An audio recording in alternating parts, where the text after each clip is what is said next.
Esselamu alaikum, dragi đaci. Ponovo smo na času bosanskog jezika.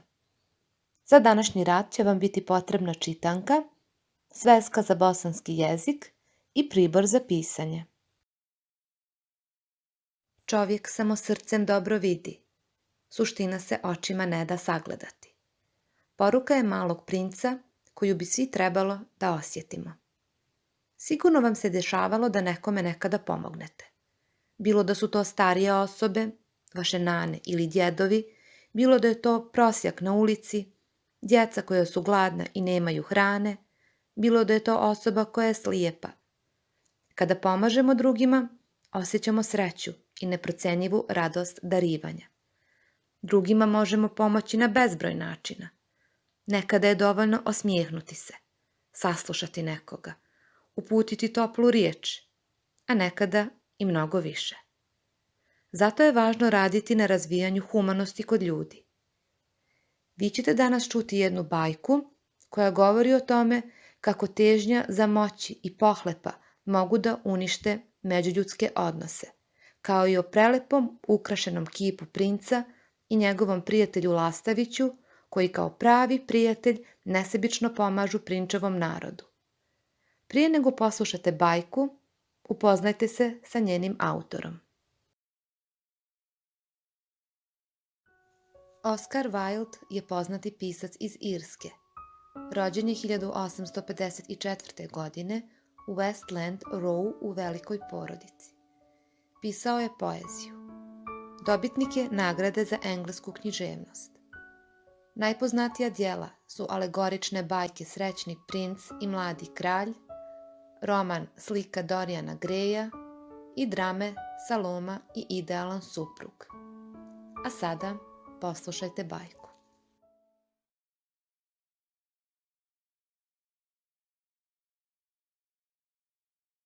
Sretni princ. Visoko iznad grada, na visoku stupu, stajao je kip sretnog princa. Bio je prekriven tankim listićima čistog zlata, oči su mu bile dva sjajna safira, a krupan crven rubin sijao mu se na balčaku. I zaista su mu se jako divili. Lijep je kao pijetao, vjetrokaz. Primijeti jedan gradski vijećnik koji je želio steći glas čovjeka s umjetničkim ukusom. Samo nije nipošto tako koristan, dodao je jer se pobojao da ga svijet ne bi smatrao nepraktičnim, a to on zaista nije bio. Zašto nisi poput sretnog princa? Pitala je nježna majka malog sinčića koji je plakao za mjesecom. Sretni princ nikad ne pomisli da zaplače zbog nečega. Drago mi je što postoji neko na svijetu ko je zaista sretan, mrmljao je razočarani čovjek gledajući divni kip. Baš je lijep, rekoše djeca iz sirotišta kad su izišla u svojim blistavim crvenim kaputićima sa čistim bijelim kecaljama.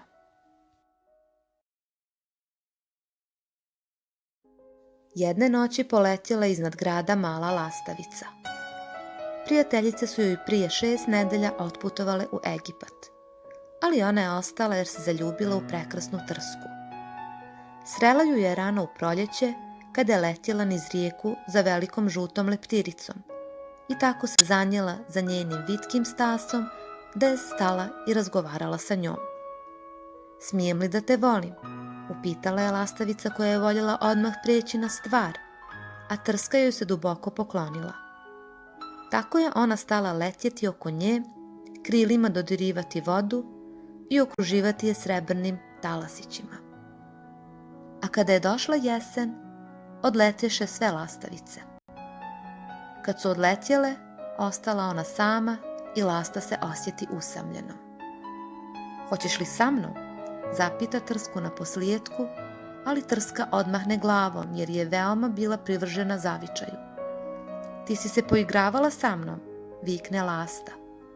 Ja odlazim na piramide, zbogom. I ona odletje. Letjela je cijeli dan, a noću je stigla u grad. Gdje li ću se smjestiti, reče. Valjda se grad pripremio. Onda opazi kip na visokom stupu. Na taj ću kip, uzviknu. Lijepo je mjesto i mnogo ima svježeg vazduha. Spustila se dakle baš između stopala sretnog princa. Ja imam zlatnu spavaću sobu, reče potpuno tiho sebi i kad se ogledala i htjede zaspati. A baš kad je stavila glavu pod krilo, kanula na nju krupna kap. Čudna stvar, klikne Lasta.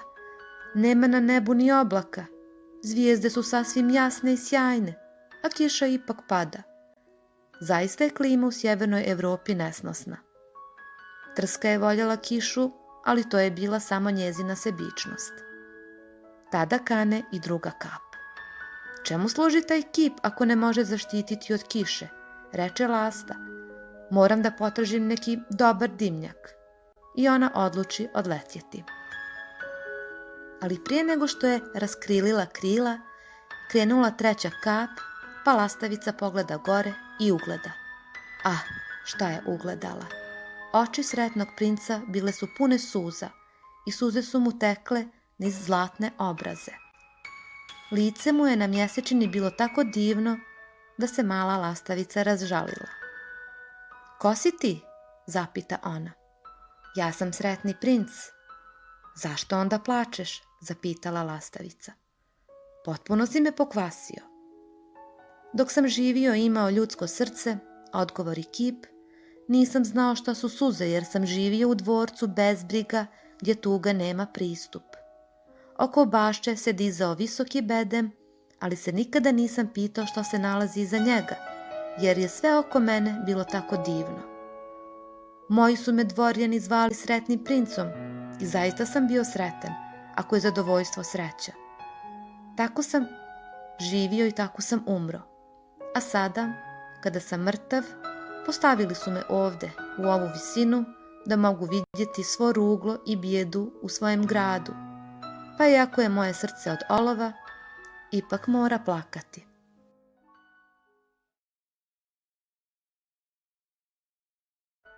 Šta? Zar on nije od suhog zlata? Reče lastavica sama sebi. Daleko odavde nastavi kip tihim zvučnim glasom. Daleko u maloj uličici ima siromašna kuća. Jedan je prozor otvoren i kroz prozor vidim ženu koja sjedi za stolom. Lice je mršavo i jadno, a ruke hrapave i crvene, sasvim izbodene od igle jer je švalja. Veze cvjetove na haljini za najlepšu kraljičinu dvorsku damu koju će obući na sljedećoj dvorskoj zabavi. U postelji, u uglu sobe, leži bolestan njen mali sinčić. Ima groznicu i traži narandžu. Majka nema ništa da mu da i on plače. Lasto, hoćeš li joj ponijeti rubin sa balčaka mog mača? Noge su mi pričvršćene uz to podnožje i ne mogu se pomaknuti. Očekuju me u Egiptu, reče lastavica. Prijateljice mi lete gore dolje iznad Nila i razgovaraju s velikim cvjetovima lotosa. Uskoro će otići na počinak u grobnicu slavnog kralja. Kralj je tamo u svojem islikanom platnu. Oko vrata mu je ogrlica svjetlo-zelenog žada, a ruke su mu kao uvehlo lišće. Lasto, lasto, mala lasto, reče princ. Ne bi li ostala kod mene jednu noć da budeš moj glasnik? Dječak je tako žedan, a majka tako žalosna. Ja baš ne volim dječake, odgovori Lasta. Ljeto sam živjela na rijeci, a dva surova dječaka, mlinarovi sinovi, neprestano su bacali za mnom kamenje. Nisu me nikada pogodili, razumije se, mi lastavice predobro letimo da bi nas pogodili. A osim toga ja sam od porodice koja je čuvena po hitrini, ali ipak to dokazuje da ne znaju za poštovanje. Sretniji princ je bio toliko tužan da se mala Lasta ražalostila. Jako je hladno ovdje, reče ona. Ostaću sa tobom jednu noć da ti budem glasnik. Hvala ti, mala Lasto, reče princ. I tako Lasta izvadi veliki rubin iz prinčevog mača i odlete sa rubinom u kljunu preko gradskih krovova. Kada je stigla kod siromašne kuće, zavirile je u nju. Dječak se u groznici prevrtao po krevetu, a majka se izmorila i zaspala. Lastavica ulete u kuću i ostavi velik rubin na stolu kraj ženinog naprstka, zatim je polako oblijetala oko postelje hladeći krilima dječaku čelo. Kako se prijatno osjećam, reče dječak. Sigurno se oporavljam. I on utonu u sladak san. Tada se lastavica vrati sretnom princu i ispriča mu šta je uradila. Čudno je, reče ona, ali meni je sada sasvim toplo, iako je veoma hladno. To je zato što si učinila dobro djelo, reče princ. Mala lasta poče razmišljati, a onda utonu u san. Razmišljanje je uvijek uspavljivalo.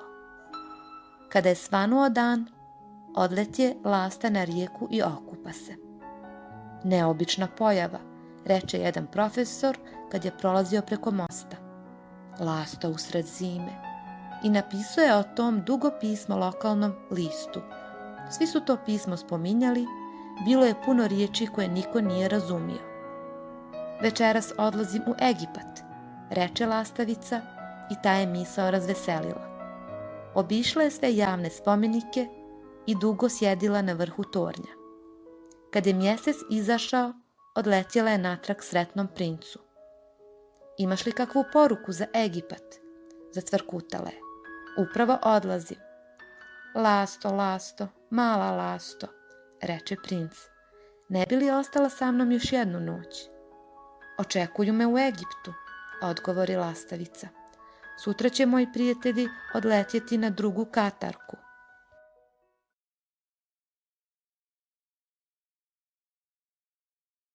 Lasto, lasto, mala lasto, reče princ.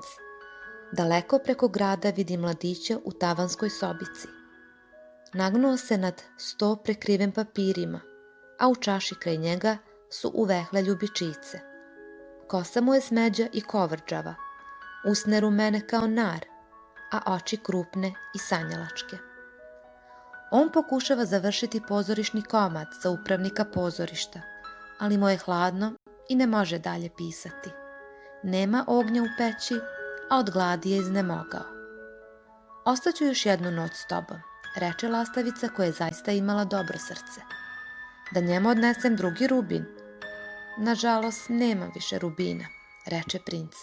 Preostale su mi jedino oči. Oči su mi od rijetkih safira koji su doneseni iz Indije prije 1000 godina.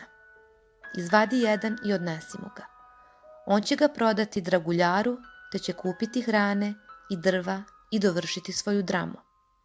Dragi prinče, reče lastavica, ne mogu to učiniti. I ona zaplače. Lasto, lasto, mala lasto, reče princ, učini kako ti kažem. I tako lastavica izvedi jedno prinčevo oko i odletje studentu u potkrovlje. Lahko je ušla jer je bila rupa u krovu. Mladić je glavu zagnjurio u ruke i nije čuo lepršanje ptičijih krila, a kad je digao pogled, našao je prekrasan safir gdje leži na uvehlim ljubičicama. Počinju da me cijene, uzviknuo je on. To je od nekog velikog obožavatelja. Sada mogu dovršiti svoju dramu. I sav je bio sretan. Sutradan je lasta odletjela u luku i spusti se na katarku jednog velikog broda. Gledala je mornare kako užetima izvlače sanduke iz brodskog skladišta. Odlazim u Egipat, uzviknu lastavica, ali niko nije obraćao pažnju na nju, a kad iziđe mjesec, odlete ona natrag sretnom princu. Došla sam da se oprostim s tobom, zacvrkuta ona. Lasto, lasto, mala lasto, reče princ, ne bi li ostala sa mnom još jednu noć? Zima je, odgovori lastavica, i brzo će napadati ledeni snijeg. U Egiptu grije sunce, zelene palme, a krokodili leže u mulju i lijeno gledaju oko sebe. Moje drugarice grade gnijezdo u hramu na Balbeku, a rumeni i bijeli golubovi ih posmatraju i guguču. Dragi prinče, moram otići od tebe, ali te neću nikada zaboraviti. a na proljeće ću ti donijeti 2 lijepa dragulja umjesto ovih koje si poklonio. Rubin će biti crveniji od crvene ruže, a safir će biti plav kao pučina morska.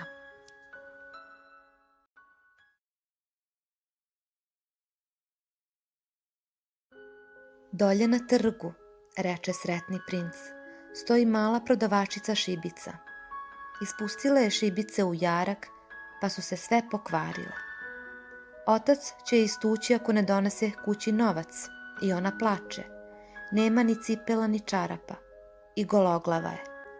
Izvadi mi drugo oko i daj njoj, pa je otac neće istući. Ostaću s tobom još jednu noć, reče lastavica, ali ti ne mogu izvaditi oko, sasvim ćeš oslijepeti. Lasto, lasto, mala lasto, reče princ, učini kako ti kaže. I tako lasta izvadi i drugo prinčevo oko i poletjela s njim. Doletjela prodavačici šibica i spustila joj dragulj na ruku. Prekrasan komadić stakla, uzviknu djevojčica i smijući se potrčala kući. Lastavica se zatim vrati princu. Sada si slijep, reče mu. Ostaću uz tebe zauvijek. Nećeš, mala lasto, reče princ. Moraš krenuti u Egipat. Ostaću sa tobom zauvijek, reče lastavica i zaspi do prinčevih nogu. U toku sutrašnjeg dana sjedila je princu na ramenu i pripovjedala mu o onome što je vidjela po tuđim zemljama. Pričala mu je o crvenim ibisima što u dugim nizovima stoje na nilskim obalama i kljunom hvataju zlatne ribe, o svingi koja je stara kao i svijet i živi u pustinji i zna sve, o trgovcima što polako idu u svoje kamile, o kralju mjesečevih planina koji se klanja jednom kristalu, o velikoj zelenoj zmiji što spava na palmi i ima 20 svećnika koji je hrane, medenjacima i o patucima što po velikom jezeru plove na velikim pljosnatim listovima i neprestano ratuju s leptirima. Draga mala lasto, reče princ, ti meni pričaš o čudesnim stvarima, ali najčudnije od svega je patnja ljudi. Nijedna tajna nije tako velika kao nevolja. Preleti mojim gradom, mala lasto, i isprepovjedaj mi što vidiš. Preletjela, dakle, lastavica velikim gradom i vidjela bogataše kako se vesele u svojim sređenim domovima, a prosjaci sjede pred vratima. Poletjela je po mračnim ulicama i vidjela blijeda lica gladne djece što ravnodušno gledaju na crne ulice. Pod mostom leže 2 mala zagrljena dječaka, pokušavaju da se zagriju. Zatim se lastavica vrati natrag i ispripovjeda princu što je vidjela. Pokriven sam finim zlatom, reče princ. Skini ga s mene list po list i daj ga mojoj sirotinji. Živi uvijek misle da i zlato može usrećiti. Lastavica iskljuca suho zlato, list po list, dok nije sretni princ osvanuo tmuran i siv. List po list suha zlata nosila je sirotinji, te se djeci zarumljenela lica i djeca se stala smijati i plesati po ulici. Sada imamo hljeba, vikala su djeca. Onda pade snijeg, a nakon snijega steže i mraz. Ulice su učinile kado su od srebra, tako su sjele i blistale.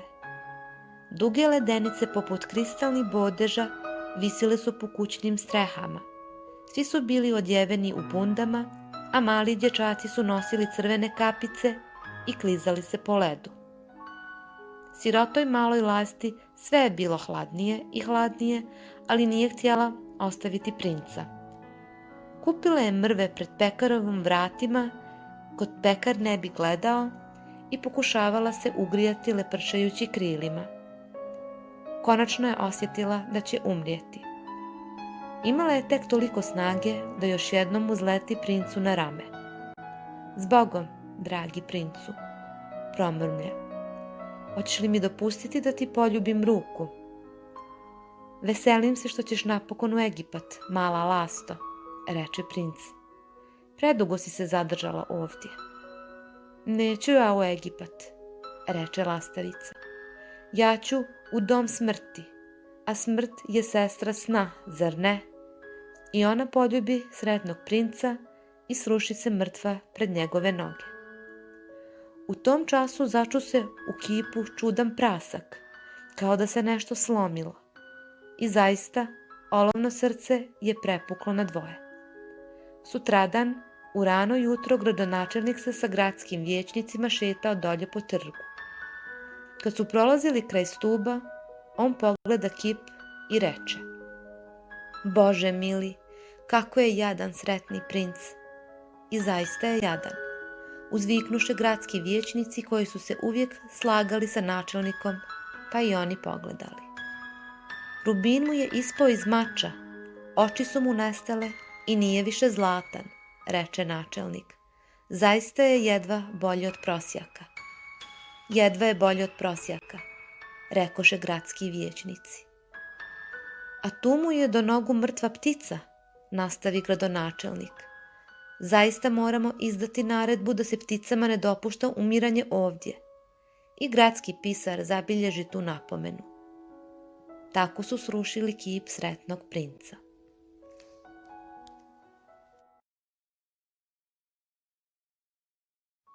Kad nije više lijep, nije ni koristan, rekao je profesor umjetnosti na univerzitetu.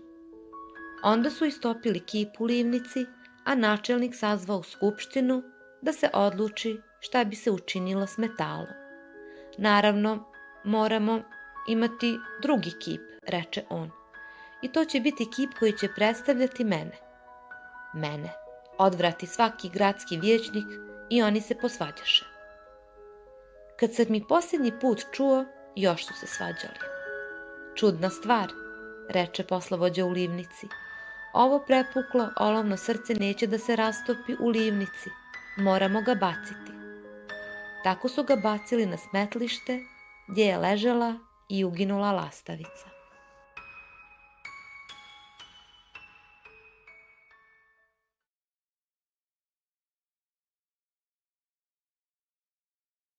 U ovoj bajci se nalazi puno novih riječi. Ja sam odabrala par riječi za koje sam pretpostavila da niste čuli. Poslušajmo njihovo značenje. Safir, kristal plave do modro-zelene boje, rubin, dragi kamen crvene boje, balčak, dio mača u koji je usađeno sječivo, piramide, građevine četvorostrane baze sa ukošenim stranama i šiljastim vrhom, ruglo, sramota, bruka. Žad, kamen zelene boje od koga se izrađuju ukrasni predmeti, toranj, samostalna građevina, odnosno dio duge građevine koja je visoka i uska, katarka, oblag reda na palubi broda, ibis je vrsta ptice, sfinga, najčuvenija statua u Egiptu sa glavom čovjeka, a tijelom lava. Mjesto radnje u ovoj bajci jesu trg i ulica u jednom gradu sjeverne Evrope, vrijeme radnje, prelaz iz jeseni u zimu i tema ove bajke, dobrota srećnog princa da se odrekne svog bogatstva i lepote u korist siromašnih. Glavni likovi u ovoj bajci su Sretni princ i Lastavić. Sretni princ je brižan, požrtvovan, saosećajan. Lastavić je ljubazan, odan i također saosećajan. A sada ćemo preći na analizu bajke. Kako izgleda tijelo sretnog princa? Tijelo sretnog princa bilo je od zlata, oči kao dva sjajna safira i u ruci mač na kome je bio kamen od rubina. Ko se sve divio kipu sretnog princa? Kipu su se divili mnogi.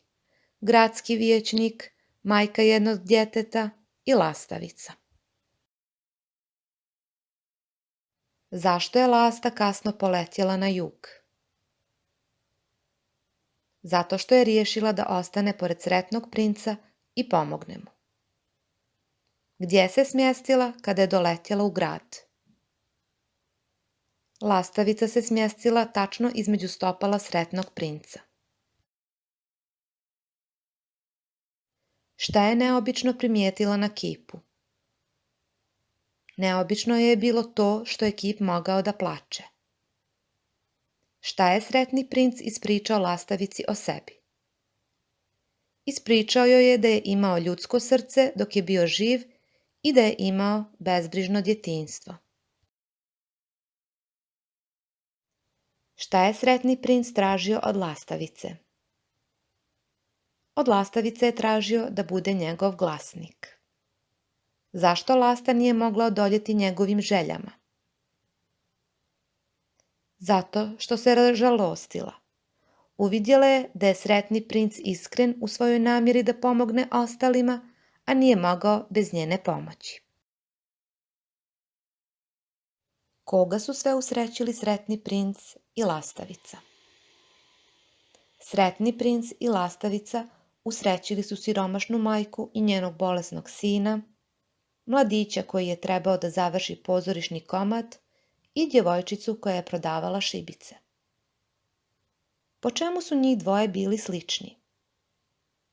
Lasta i sretni princ su imali dosta sličnih osobina. Oboje su bili nesebični i imali su dobro srce. Da li je lasta bila svjesna posljedica koje će imati ako ne odleti sa svojim prijateljicama? Lasta je bila svjesna posljedica, ali je i pored tog saznanja ostala uz princa. Šta se dogodilo sa dolaskom zime i hladnijih dana? Sa dolaskom zime lastavici je bivalo sve hladnije i na sve načine je pokušavala da se zagrije, ali uzalud. Gdje su završili sretni princ i lastavica? Sretni princ i lastavica su završili na smetlištu. Kako odrasli vide svijet oko sebe, a kako ga vide djeca? Gledano dječjim očima svijet je zapravo jednostavan i sve se može pobijediti uz pravog prijatelja i malo ljubavi, dok odrasli žele moć, važan im je spoljašnji izgled i niko od njih ne živi za smisao života, a to je ljubav. Sada ćemo pogledati koji su to dijelovi bajke. Prvi dio bajke jeste opis lika sretnog princa. Drugi, lastino useljenje na kip sretnog princa. Zatim njeno upoznavanje sa sretnim princom. Udruženim snagama sretni princ i lasta pomažu ljudima kojima je pomoć potrebna. Sretni princ ostaje bez svog sjaja. Dolazak zime i lastina smrt. Odnošenje kipa sretnog princa u livnicu na topljenje. I na kraju nošenje kipa sretnog princa i laste na smetlište. Ova bajka nosi više poruka. Ja sam za vas izdvojila ovu. Čovjek je srećan samo onda kada čini dobro drugima. Ljepota nije u izgledu, nego u onom što nosiš u sebi i svojim djelima. U svesci ćete sada napisati naslov bajke i ime pisca, a zatim ćete napisati ko su likovi bajke, mjesto i vrijeme radnje, kao i temu. Za domaću zadaću ćete imati da prošetate do biblioteke i potražite još neku bajku Oskara Wilda koju ćete pročitati. To bi bilo sve za današnji sat. Do sljedećeg susreta, ostajte zdravo i čuvajte se. Pozdravlja vas vaša učiteljica Azra.